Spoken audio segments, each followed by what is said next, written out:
So he strings you along for as long as he can milk it. And then, once you've given your best years and your most fertile years to him, you realize you've wasted your time. So then what?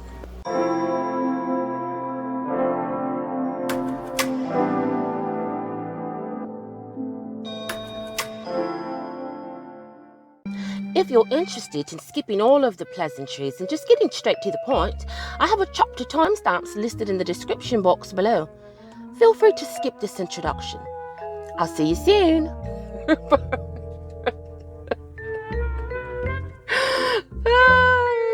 Bro.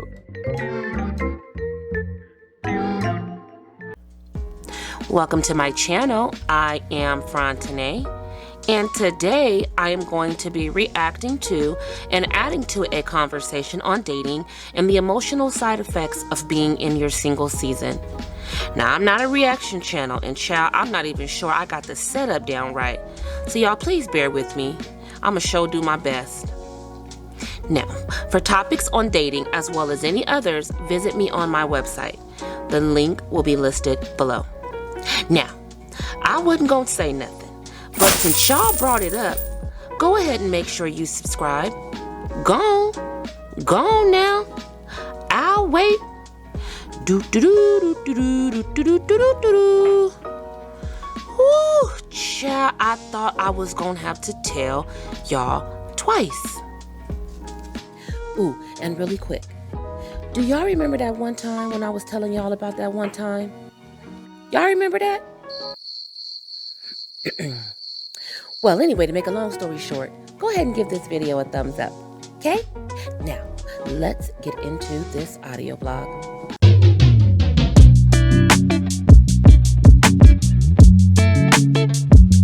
The next thing that really hit me hard was her speaking about having a family and being concerned about her fertility. She's 30 now, and she feels like if and when she does get married, it saddens her to think she may not be able to give her husband children. And you can tell like this really deeply hurts her because she becomes so emotional as she talks about it. She says that she tells herself that she doesn't want kids because by saying this, it gives her like this emotional safety net. And it's sad because she really does want kids, but by her saying that she doesn't, it quiets those really tough emotions that this season can bring. For me, everything about this TikTok video was raw, it was unfiltered, and it is everything we need right now.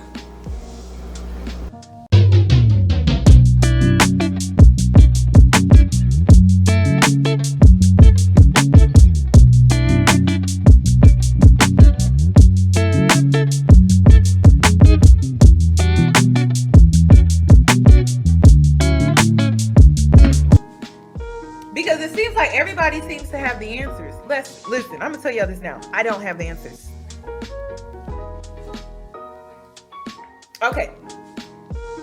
Because so many people are like, well, just do this and just do that and just, well, if it was just do X, Y, and Z, don't you think she would have did it by now?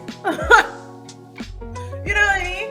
Like, it's just like, it's the same thing with weight loss. You know, people love to sell you gimmicks when it comes to weight loss. People love to sell you gimmicks when it comes to finding love. And for me, it's just like, okay, so what if those things don't work? Then what? There's no right or wrong answer. That is, listen, you guys, I have been on the dating scene, I would say consistently for the last 5 years. And I can say there's no right or wrong answer when it comes to dating. You can be the most feminine. You can date broke. You can date in between. You can date rich. There's no right or wrong answer. There's no right or wrong answer. And that's what I want you guys to understand. It's like you kind of have to get out here and figure it out for yourself.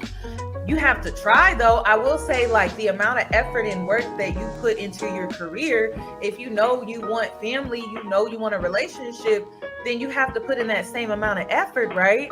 But outside of that, there's no right or wrong answer here. I'm gonna tell you that every single time. There's no right or wrong answer.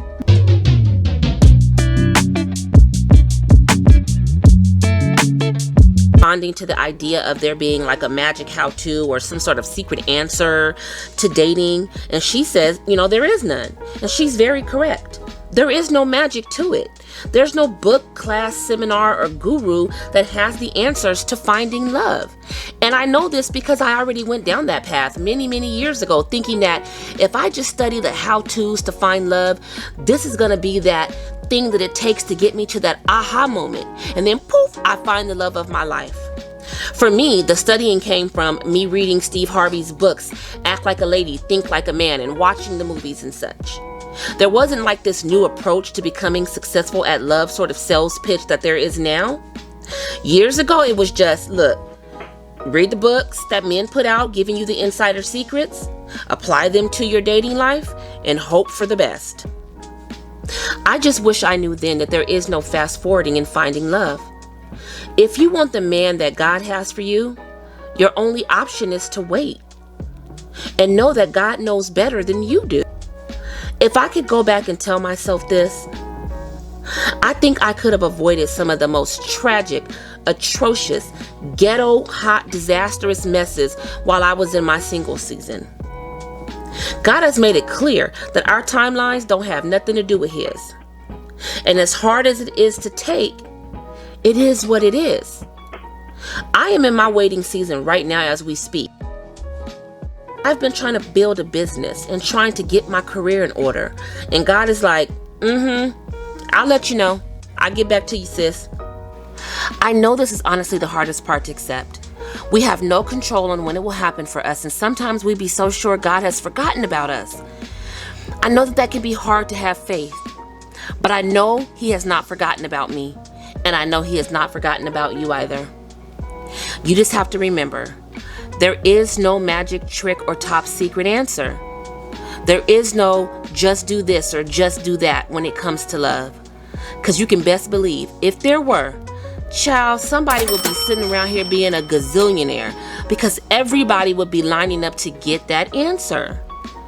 The man that God has for you is coming on God's time, not ours. And from what I've learned over time, God's plan is going to be better than ours every single time.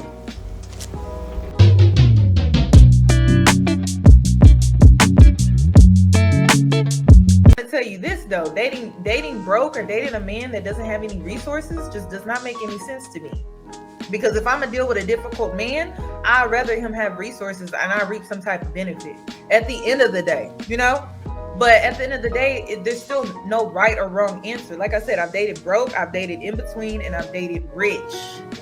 Let me tell you something about rich men. They're busy. They're always working.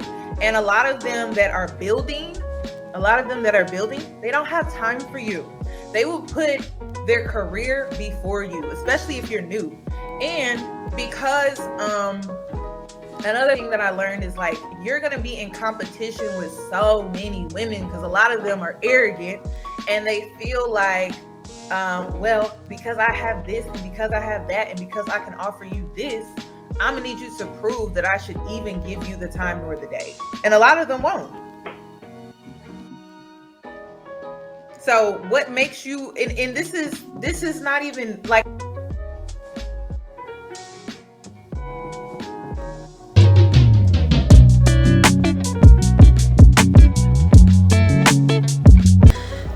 Child. Now, when it comes to resources and men, here's the thing.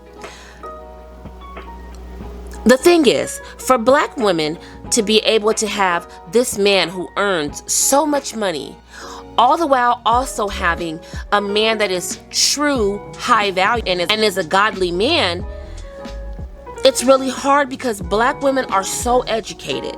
Black women are so successful. And the thing is, you might not be able to be in a healthy relationship with a man that makes what you do or more. So in essence, what you are actually doing is removing even more men from the dating pool that you're currently swimming in. It is so very important to have standards, and I couldn't agree with that more.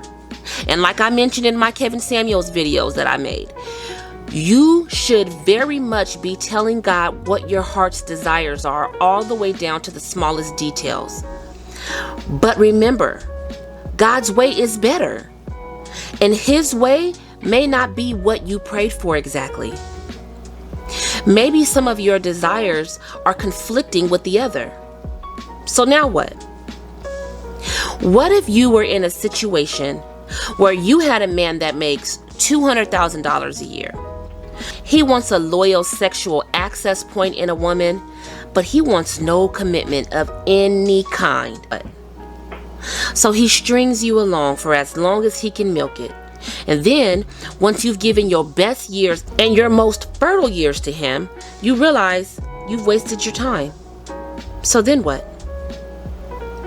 Or, let's say you have a man that makes $60,000 per year, but he knows what he wants, and he pursues you, he honors you, and makes it known he wants to change your last name, but he makes less than you.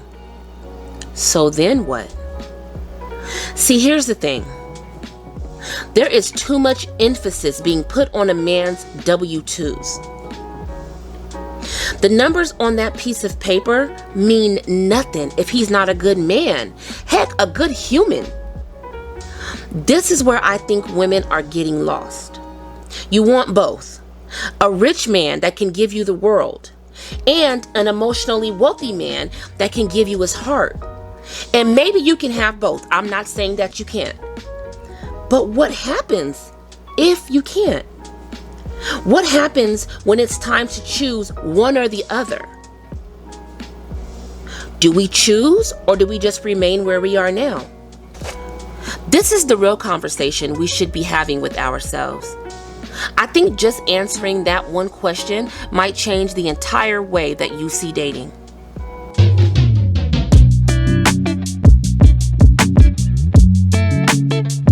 This girl is crying. She's having such a vulnerable and raw moment. And she is speaking out on something that I think every single woman in her 30s and 40s feels in the current dating culture. And she's crying about something that every single girl in this modern dating culture has at least cried about once or twice. And it just sucks. She's beautiful. She's drop dead gorgeous. And it just goes to show that something's messed up in modern dating, and something needs to flip. Something needs to give, because there's so many incredible, beautiful, articulate, single people, and yet nobody's really committing to each other. And it fucking sucks. Not gonna even sugarcoat it. It sucks. So if you see this stitch, girl, I'm with you. I stand with you. I get it. It's really scary, especially if you want to have kids one day. And being a woman, we have a biological clock, unfortunately, and so, but I stand with you. I get it. It's fucked up.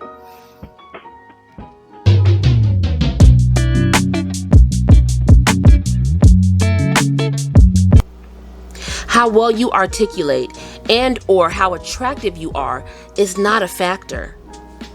If the enemy sends someone to confuse you, you will be confused.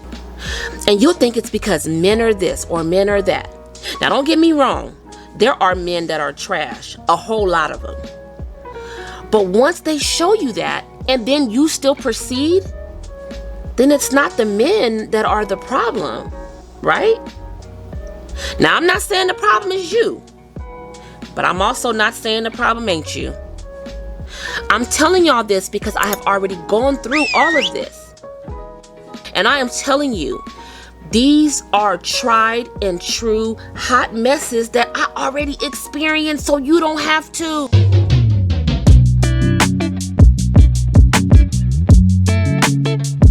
Well, I'm gonna stop there, child, because I can already tell this video is gonna have 970 trillion years worth of edits, and I was really trying to get this in a one-day turnaround. but I did my best, so I'll stop here. But listen, I am not a relationship anything. I still lean on my own marriage mentors for wise counsel when my husband and I hit a rough patch. Marriage is not a magic relationship fix-all. Even when married, there are still going to be rough times. There are still going to be times when you don't like your partner for one reason or another. You will look at him sometimes and think to yourself, bruh, like, why are you breathing so loud? Ugh. I want you to know, dating does not have to be like this. All men are not the same. Love is hard, but love can feel safe. Love can feel wanted. Love can feel like all the things you always wanted love to feel like. Now, I do know that single season can be tough when you're sitting in it. But one thing I did, and I recommend everyone do, whether you're in your single season or not, is to use this time to unpack emotional baggage. You've been carrying that long enough, sis. It's time to heal. Let this be the season that you get therapy so you can unpack that childhood trauma. So many of us have abandonment issues because of an absent father, or trust issues because of a toxic mother. Girl, go sit down and take that load off. Therapy is so healing. To have someone who is trained in helping you understand how certain events have affected you, sis, it's magical. And for sure, be in prayer. And ask the Holy Spirit to give you discernment so you can recognize the man God sends, but also recognize the one the enemy sends. Remember, when you're praying to God for your husband, the enemy is listening too. All of my ladies that are in their single seasons, what are some of the things y'all are doing to make it through? And the married ladies or the ladies that are engaged or off the market, do you have any advice for our sisters on how you made it through during your single season? Let's chat about it in the comments below. One other thing I need you guys to do for me. Be mindful of how you allow others to handle you, and forgive yourself for how you've handled you.